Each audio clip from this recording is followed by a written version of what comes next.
The Sixers fall in overtime to the Memphis Grizzlies, and I understand that this is a unique roster and unique minutes and a unique rotation due to the big trade, and it's all different, and I understand that. We're rocking 9 guys, people are going to get tired, but at the same time, there was a chance for the Sixers to win this game, and with turnovers and over 20 turnovers, and Ben Simmons turning the ball over late into overtime, it stings a little bit because there were chances that we should have executed on to win the basketball game. I know that these players were tired and we're asking a lot of them. Some of these players stepped up, but at the end of the day, in overtime, before overtime ended, there were chances for this Sixers team to win the basketball game, and we did it. And it doesn't matter about the moral victory. Oh, you played hard and you went to overtime with 9 guys. Like, you can embrace that all you want, but guess what? There's an L that goes into the loss column, and that's the problem. It doesn't matter. We still lose the basketball game. I don't want to crush everyone because they played their heart out.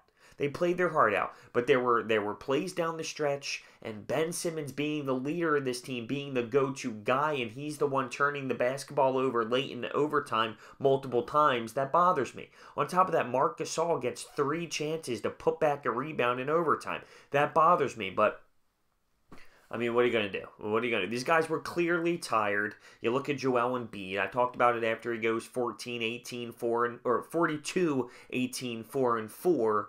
How is he going to be able to respond and do this on a back-to-back night? Well, he doesn't. He's not even close, and he's just popping a lot of three-pointers because he's tired, and that's what he does when he gets tired, as he shoots 0 for 6 from the three-point line. When Joel gets tired, he doesn't put himself back to the basket. He doesn't score the way he does when he has a little bit of rest. He doesn't do the dirty work to get points. That's what anybody does when they're tired, but so when you look at Fultz tonight, he did very well. He had a lot of good drives, a lot of tough takes, a really nice dunk. You could see his defense is getting a little bit better, but he didn't play in crunch time.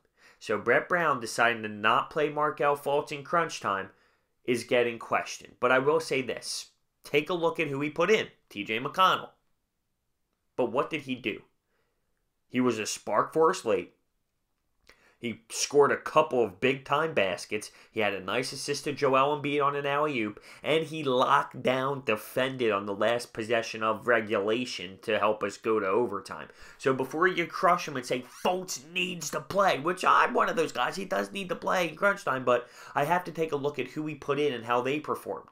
He backed up the coach's decision. If TJ McConnell went out there and just sucked, then I'd say, okay, Brett, what the hell are you thinking? But who we put out there was very successful. So what? You can't crush the man. The guy he put in did very well and helped this team.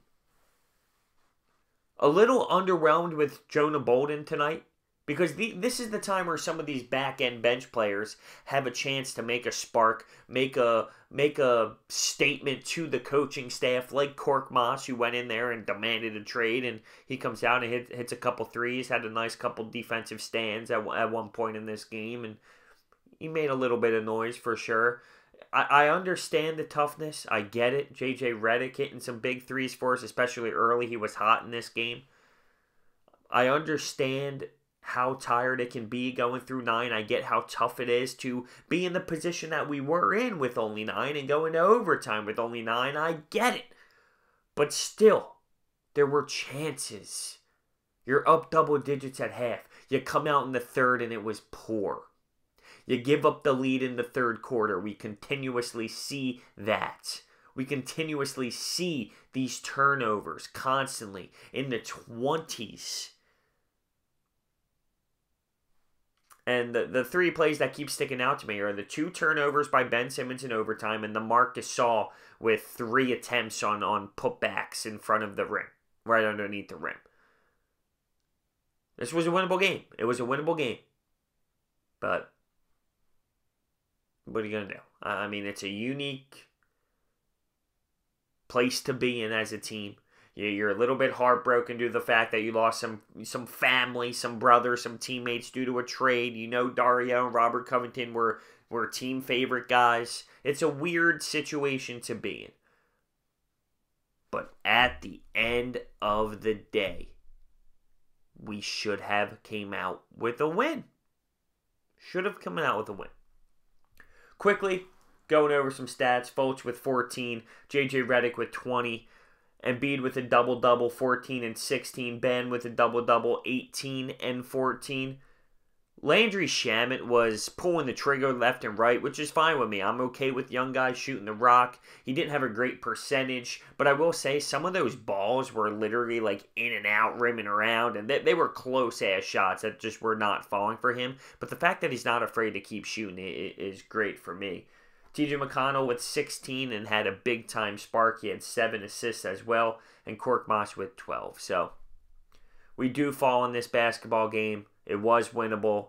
We just got to keep grinding along until we actually get Jimmy Butler in the lineup. It's not going to be 100% official until, I believe, Monday. So we're going to have to wait and see how it plays out. Let me know your thoughts on this one. Thank you so much for watching. I'll see you next time.